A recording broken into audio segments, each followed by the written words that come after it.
un peu has-been, mais de toutes les façons, nous, on est maintenant dans l'ère du tandem. Alors, le PM prend des vacances, mais en zone de turbulence. En zone de turbulence. Le Premier ministre prend des vacances en zone de turbulence. En tout cas, c'est ce que relève la rédaction de Tribune. Parce qu'actuellement, où vraiment Gorgorou ne voit même plus la queue du diable pour la tirer, le Premier ministre prend des vacances. Non, il dit qu'il est fatigué. Il l'a dit, pas de repos. Mais il faut aussi noter que cette fatigue n'a pas commencé à la prise du pouvoir. Hein, parce qu'avant d'arriver là aussi, il a été quand même malmené. Hein, on l'a fermé 9 mois chez lui. Il était brutalisé ici et là. On lui a déversé un liquide, un poison là. Présumé poison. Donc, on l'a déversé un poison là. Hein? Et tout ça, il y a eu l'épisode de Samu municipal. Il y a eu Tata Aïda Mbou qui est venue nous dire que bon, vraiment, le gars qu'elle a vu là, wallahi, c'est déjà un mort vivant. Toutes ces choses-là quand même, mais c'est un vécu. Donc c'est avant la prise de pouvoir, il a été malmené, il a pris des coups. Donc c'est normal que vous sortiez quel bissap Agboui. Alors, le père prend des vacances en zone de turbulence. Mais Tribune Quotidien veut savoir, est-ce qu'il n'y aurait pas anguille sous roche des Sanfeu Djiboleitika. Mais quelle roche? Parce qu'il y a beaucoup de roches. Il y a la roche tarpéenne. Ah, quelle roche? Anguille sous roche, feu Djibolé. C'est que les jeunes aujourd'hui doivent quand même revoir ce qu'on a vécu aussi. Quelle roche? Djiboleitika. C'est l'homme qui nous disait que non, nul n'est dans la tête du président. Voilà. Mais aucune instruction particulière du président Diomaye n'aurait été adressée publiquement à son premier ministre. Aucune. Parce que quand même le président de la République, le Conseil des ministres, mais c'est un moment solennel, c'est un grand moment. Hein?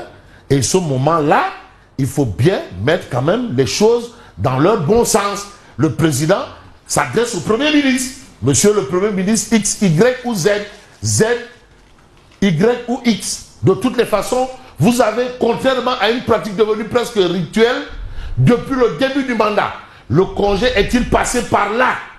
Bon, on nous a habitués à des congés à quelle période? Souvent au mois d'août. D'août. Bon, congé au mois de novembre. Bon, bref. En tout cas, ce départ en congé intervient à 48 heures du terrain meeting de Pastef, événement politique majeur placé sous le sceau de la mobilisation. C'est vrai qu'il dit qu'il prend des congés, il est fatigué. Mais pourtant, faire un terrain meeting, il faut de l'énergie. C'est éprouvant. C'est éprouvant. Mais non, mais il y a une contradiction. Comment refuser l'un pour prendre l'autre? Et je crois quand même qu'au regard de ses fonctions, c'est l'un là qui a son pesant d'or. Et aujourd'hui, il dit qu'il prend des congés pour des questions de fatigue. Et pourtant, il y a un terrain. Bon, il a peut-être une équipe qui s'occupe de ça. Lors de sa dernière sortie, oui. Samedi passé, il y a 10 jours, oui. ne nous avait-il pas dit qu'il se remet de cette fatigue et qu'il allait reprendre le lundi suivant? Ah bon? Ah bon, okay. Moi je prends pour argent comptant ce que nous a dit Aïda Mbodj, Premier ministre de feu. Il était de feu tard. Notre Badjel Aïda Mbodj a dit malade. Malade. Lui, il a dit Yarabou Soutante. Soutante, waouh. À peu près. Waouh. Mais il nous a averti en nous disant que il s'est remis de ce dont il souffrait peut-être. Et qu'il allait reprendre le lundi suivant. Wow. Et encore que ce qu'il souffrait, on ne sait pas. Peut-être maintenant n'est que Biroutagné. Maintenant n'est que Léren. Ou le Toy. Maintenant n'est que l'épée. Tout. Tono la on rek. Tono rek. Ah, Biroutagné. Tono là. Ah, alors Biroutagné du faire. Voilà. Bon, voilà. En tout cas, il a pris quelques jours de repos. Mais on reste avec Tribune qui nous dit que le CNRA informe qu'il n'a pris aucune mesure de suspension. Non, il y a des questions. Mais qui a demandé l'arrestation de Maïmouna Ndour Faye et Babacar Fall?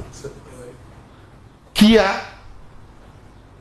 exigé la suspension des signaux de TFM et 7TV? Il nous faut des réponses quand même. Finalement, c'est qui sont des questions, ou qui sont derrière ces décisions, ou qui est derrière ces décisions? Il faut des réponses. Parce que là aussi, on est quand même dans une situation où il y a un flou, peut-être pas artistique, peut-être pas cosmétique, mais sismique. De toutes les façons, le CNRA a précisé n'avoir pris aucune mesure de suspension. Attention. Et là, c'est Mamadou Mandia et Grand Monde un grand adepte du canard enchaîné. Mais Fabrice, la mesure n'a-t-elle pas été formulée, formalisée à l'écrit, normalement? Ah, mais on doit quand même. En tout cas, on nous a dit que l'administration, c'est écrit. L'administration est écrite. Ouais. C'est la hiérarchie qui est orale. Ouais. Oui. Mais maintenant, au moins que quelqu'un vienne et nous dise que c'est moi. Oui. Au moins. Non, c'est pas. Même s'il n'écrit pas.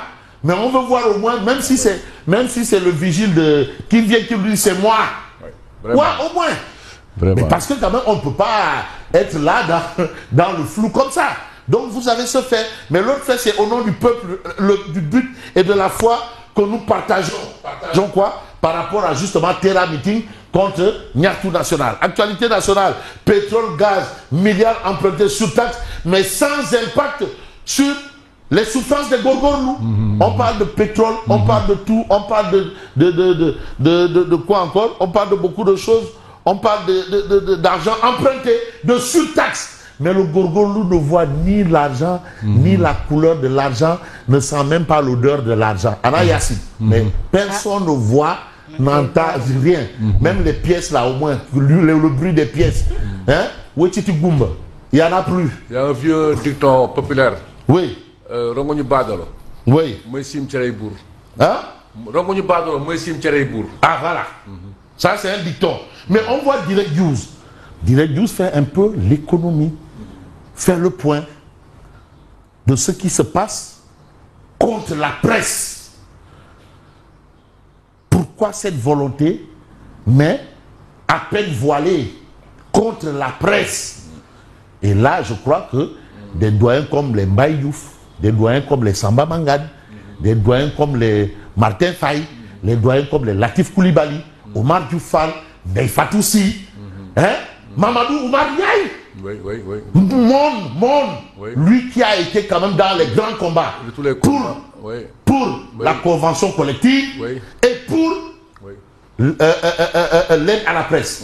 Ces gens-là, les mousquetaires, avec les Sidi Lamine Niasse, avec Feu Sidi Lamine, Feu Babacar Touré, il y était, Abdoulaye Baba Diallo.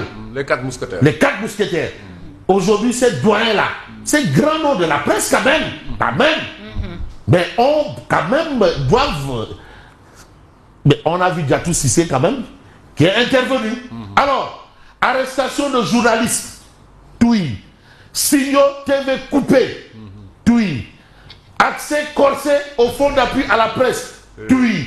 Subvention bloquée. Mais c'est quoi le projet? C'est quoi? Finalement, c'est quoi? Ça, c'est un titre fipou. C'est quoi le projet? Pourquoi ceci plus? Mais attends, mais c'est-à-dire, donc vraiment le mot effacé là, c'est là où il a vraiment son sens. C'est quoi le projet? C'est l'interrogation de Direct News. Mais attends, mais tu veux fermer les gens au plan, je veux dire administratif, au plan financier. Donc tu veux les bourses, tu veux couper les bourses, les bourses, tu veux les couper.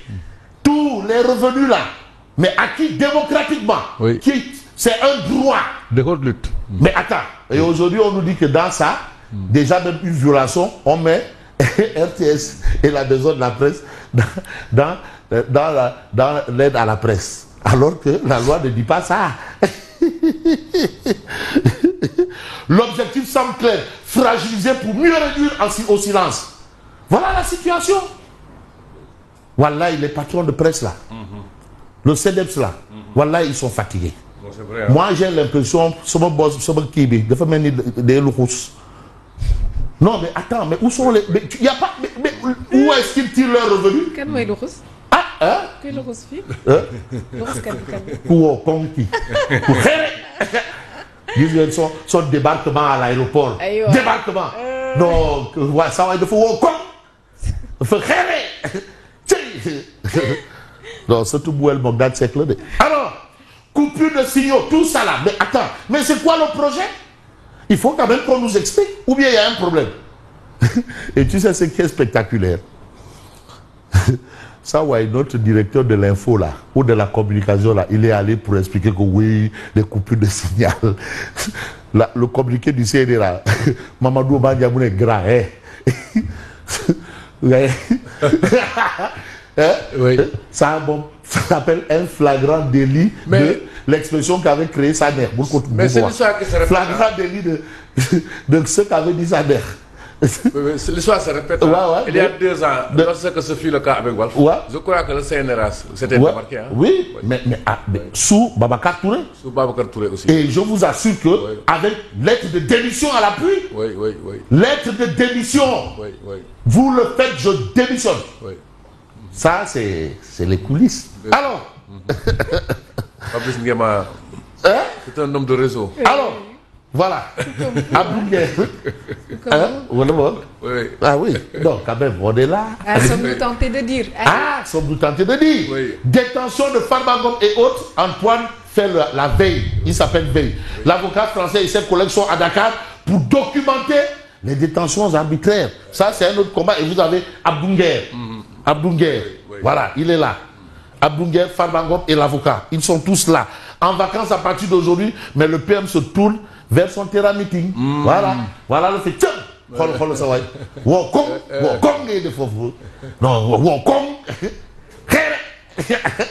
va tu as vu les cuisses là, le cuisse, mollet, comme les mollets d'Alain Giresse, mollet. Bref. Alors vous avez ici source A, détention de Farba Ngom et Moustapha Diop. Le cabinet Veille et associé dépêche une mission internationale à Dakar. Donc ça, c'est un fait.